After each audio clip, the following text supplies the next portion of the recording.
Welcome to Career Tools. This week, you got the job. Now what? Part 2. The questions this cast answers are: what preparations should you be making after you get a new job? What can you do to start a new job well? And what research should you be doing ahead of a new job? April 16th and 17th, I'm coming to Australia. Melbourne, you're up this year for an EMC and ECC in April. Again, the 16th and 17th.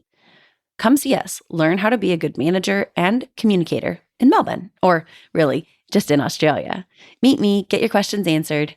Come and see me April 16th and 17th at our EMC and ECC in Melbourne. Sign up at manager-tools.com/training.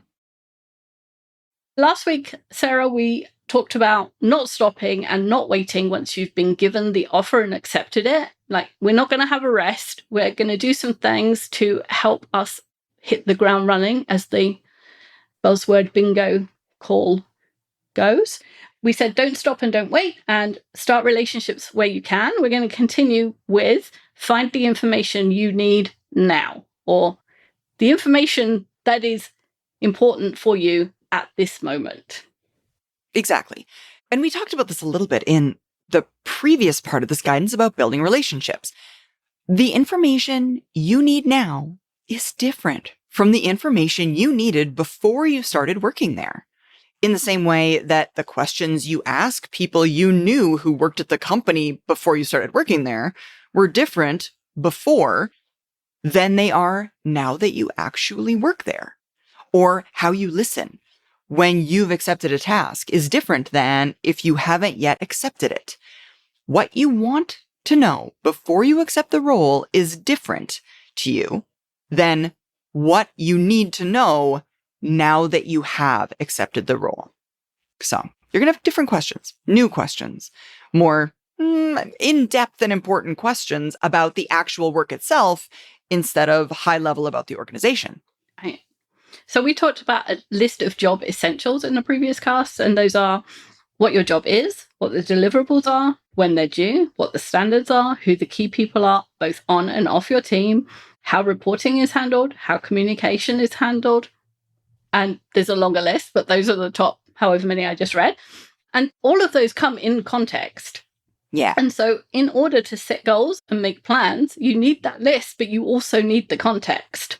And some of the context comes from outside the company, and you can research that while you're still outside of the company, even if you don't have access to the network or access to the people on your team or anybody inside the company in this period before you've actually started. Some of the context you can still get that will help you be successful with all these things once you start.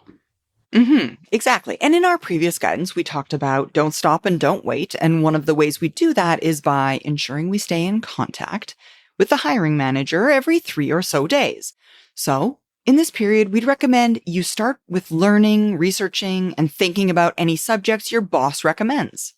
Now, these topics might have been explicitly mentioned or could have surfaced organically during the interview process. You could ask about them in one of those follow-ups.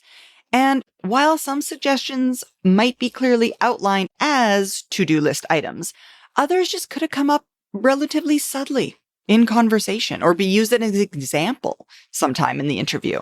Now, certainly, you'll want to be reading up or learning about anything that was identified in the interview process as a weakness in your knowledge. Right? If there's any of those areas that they're like, we kind of wish you had more experience in X, you might want to get some experience in X. For sure. And your job essentials list is probably building into the beginnings of a 30, 60, 90-day plan. And we have a cast for that. So you can go listen to that one and start building your 30 to 60, 90-day plan. And of course, once you start, your new boss and your team will have plans for you, and your plan will change the moment you start. But having no plan is a guarantee for failure. And having a plan gives you at least a direction and a purpose. And if you get there and nobody has a plan for you, at least you have a plan for you. It gives you your first step, and it gives you it positions you for early success in your new role. There's been plenty of times when I've recruited someone into a role and the boss has been on 2 weeks of vacation and nobody, the number two doesn't know what to do with the new hire. And so they've just like sat them in a corner and said, Yep. read some things. Yeah, read some things. Or there's a client thing and nobody can talk to the new hire because this client emergency is happening. Or the manager has gone on maternity leave unexpectedly and, it happened earlier than expected. And so everything is up in the air and nobody knows what to do. So there are plenty of times when, even if it has been meticulously planned, plans come up in the air. So having a plan is a really good thing. And it's really easy for that first 90 days to just slip away. So having a plan ensures that they don't. Exactly. So at this point in time, what we want you to do is read any documentation that you've been sent. Now, it's easy to ignore the paperwork from HR and other supporting departments, but we encourage you to ensure that you are reading these thoroughly in terms of building relationships with individuals and doing what is required in order to ensure you're as successful as possible. And we recently heard a story about a young lady with $500,000 in student loan debts. She had been paying $4,000 a month toward her loans. And given the fact that she browsed in a very cursory kind of way this HR paperwork, she was unaware that her company would match $2,000 payment to her $4,000 payment because she hadn't read all of this HR documentation. And by the time she realized her mistake, she'd been with the company for 2 years. That's painful.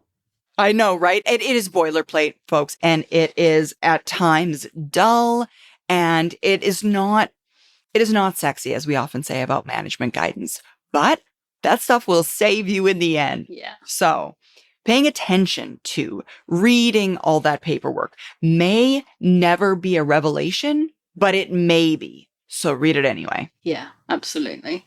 And who knew that kind of incentive was buried in any of that kind of paper? I've never heard of that incentive before. I suppose I probably run in the wrong circles, but when I saw that, I'd never heard of it before, and I wouldn't have even looked for it in the HR paperwork. So, well, I'm sure, Wendy, I am certain that there are these kind of hidden bits of value that are within HR paperwork in every organization all the time.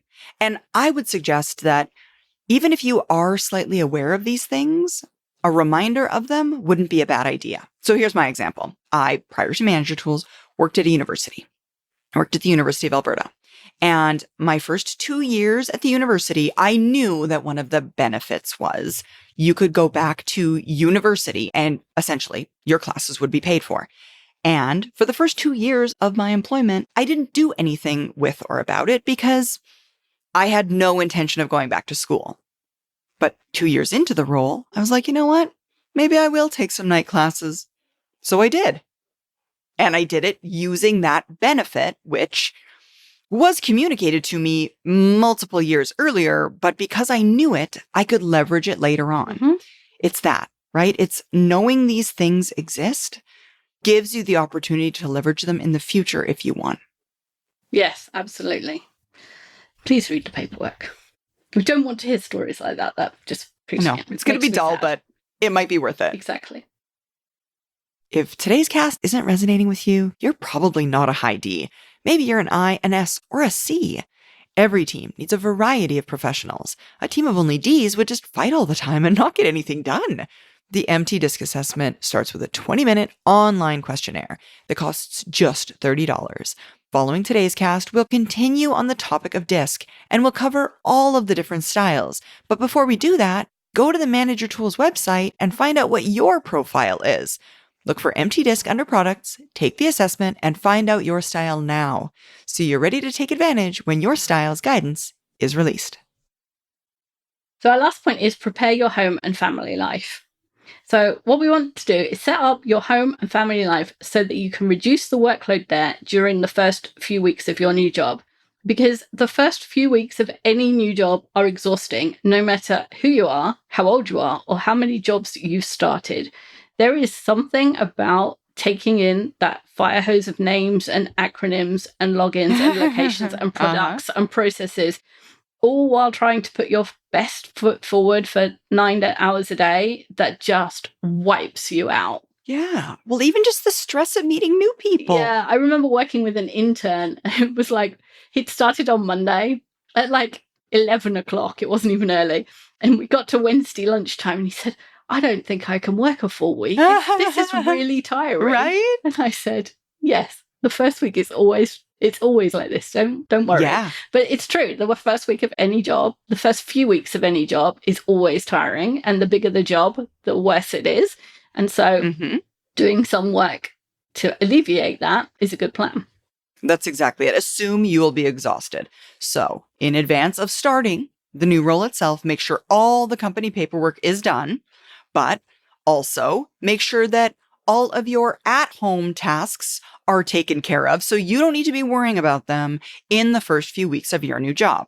So that is, make sure that your car doesn't need the registration renewed in the next couple of weeks, or make sure your car doesn't need to be serviced in the next few weeks, a la take it now, or make sure your license doesn't need to be renewed. All of these adulting tasks that many of us take for granted, right? We don't really worry about in terms of our roles, especially when we work remotely. We think of them as being no problem to take care of during the workday. But when it's your first week or two in a new job, it's particularly egregious if you need to take some time out of the middle of the day to go renew the registration on your car when you kind of knew it was coming up all year because you knew that date the last time you renewed it a year ago. Things like, if you got upcoming doctors or dentist appointments, move them. If you can, just push them out a few weeks later to buy yourself some time. So again, you don't have to leave for this appointment in midday. In terms of these, I know we think of them as frivolous, hair appointments, nails appointments, those kinds of things. Do those in the evening or outside of work hours or on the weekend. Don't leave your desk in the first couple of weeks to do something like that. It won't be seen well by your new employer. I just thought of another one as well. If you are taking a traveling job, make sure you have your medication refills sorted. Dude, such a good one. Right? Because I take a medication that's a shortage right now. And so you have to put in the prescription and then you have to wait because it might not come in. And I could see people having to leave for travel and not having it and it being a drama. So that's a drama. That's exactly it. You just don't want it to be a drama. Yeah. So for those of you, neither Sarah or I have children, so we're just imagining this. So if you have children and we're way off, just ignore this part. But for those of you with children, you could ensure that all of the kids' schools clothes are washed and sorted into day order and bagged together to make it easy to get ready on the mornings of your first week. Childcare arrangements we know can be difficult. Children get sick unexpectedly. Yes. So you might want to have a backup those first few weeks, because missing a day or more of your first week because a child is sick is not the end of the world from a hiring manager's point of view, but it can feel worse from the new hire's point of view. You'll feel guilty for it, for sure. So if you have a backup or if you can get a backup for those first few weeks, it'll probably make those few weeks feel easier for you. Yeah, that's the thing. Just less stress for you during what is already a highly stressful period. I mean, it's as simple as getting groceries, making sure you have groceries or meals planned for the first couple of weeks so that you don't have to be worrying when you get home at 5 p.m. from your new job and you're completely exhausted. Oh no, I forgot about dinner. What are we going to eat tonight? Like all of those kinds of things. Doing as much in advance as possible will, again, it'll take the stress off. And you might also want to consider reducing extracurricular commitments and making other necessities easier. You could opt out of being in your book club or being the book club host for the first few weeks. You could tell your Toastmasters group, hey guys, I'm not going to be on next week's call because I'm starting a new job and I just know it's going to be stressful and I'm just going to sit next week out. And that will allow for the groups with whom you've made these commitments to plan around your absence in advance. Because the thing is, if you don't notice you're not going to go to that meeting until 5 p.m., because again, you're bagged from a really, really long day. Now you are putting other people out. So if you can get out ahead of that and give advance notice of not coming just in case you're tired, it will allow for them to plan for your absence. And if you're superhuman and you feel like going, you can still go. Exactly. Surprise, I'm here. If you're going to be working remotely and or you've been working remotely and you might want to clean up and reset your home office, clean out any of your old company paperwork, return and recycle any technology just so that you get a fresh start because you're going to be in the same space. When we used to work in an office, we used to go to a new office and it felt like a fresh start, but it would be nice to have a fresh start in a home office too. Yeah, absolutely. And then there's also the travel time to get you to the new office. Now, we would think that you would know the route to the company building for your first day because generally you've likely gone there for one of your interviews. But even if that's true, even if you went to the office for an interview, therefore you know the route and the parking, your first day might involve different parking, or it might be a different building, or the place that you parked for visitor parking is actually in a different parking lot than where you park as an employee, or you have to sign up because you need a badge to get into the employee parking, all of these kinds of things. So you want to know the route to the building and what that first day is going to look like from a parking perspective. Or if working remotely, you might need new logins. There might be connections to instant messaging channels like Slack, for example, that you're going to need to have hooked up on your machine to be effective. And knowing these kind of details and having an idea of what you have to do on that first morning will, again, make it less stressful. I can imagine, having done it before, starting as a new employee, fully remotely with a brand new organization and having absolutely zero idea of what to expect on the first morning would be incredibly stressful. Incredibly.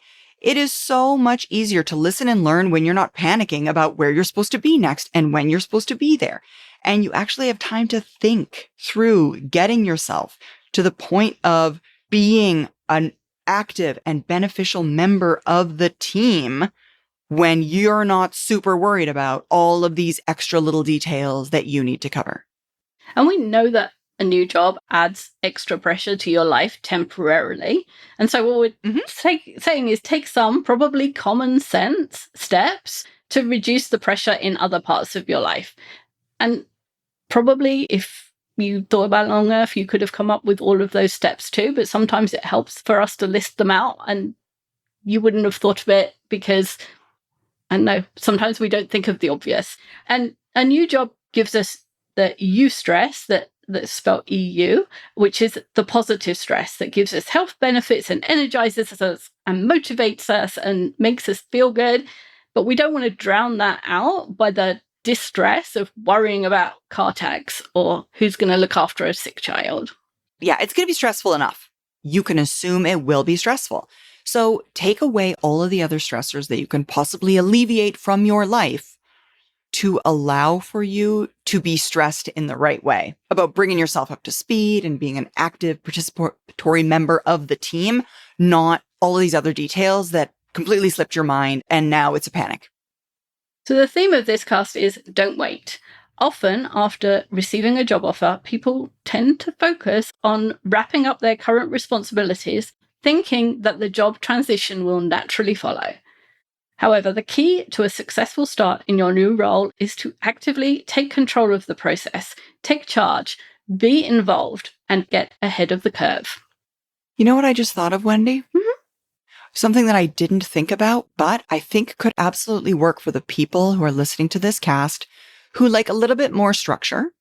Do you think people could use the Manager Tools onboarding checklist and reverse engineer it? Yes, they could. Oh, Love that. I will put it on the casts mentioned. I will make sure that it's on the podcast page for this cast. So if you go to the Manager Tools website, you search for You Got the Job, Now What? It will be on the podcast page, and there'll be a link to the onboarding spreadsheet. And then you can see all the tasks that we tell managers to do. Yeah. You can do the opposite, or you can do it for yourself. That's a great idea. Yeah, we can't assume that you're going to be hired by a Manager Tools manager as much as we wish that were true. And the onboarding checklist is going to definitely be written from a manager onboarding an employee perspective. You're going to have to do some work with it to make it useful for your purposes, but at least it'll give you a place to start. Yeah, that's a great idea. Thanks, Sarah. Yeah, absolutely. Thank you, Wendy. That's all for this week. We'll be back with a new topic next week. Bye, everyone. Bye.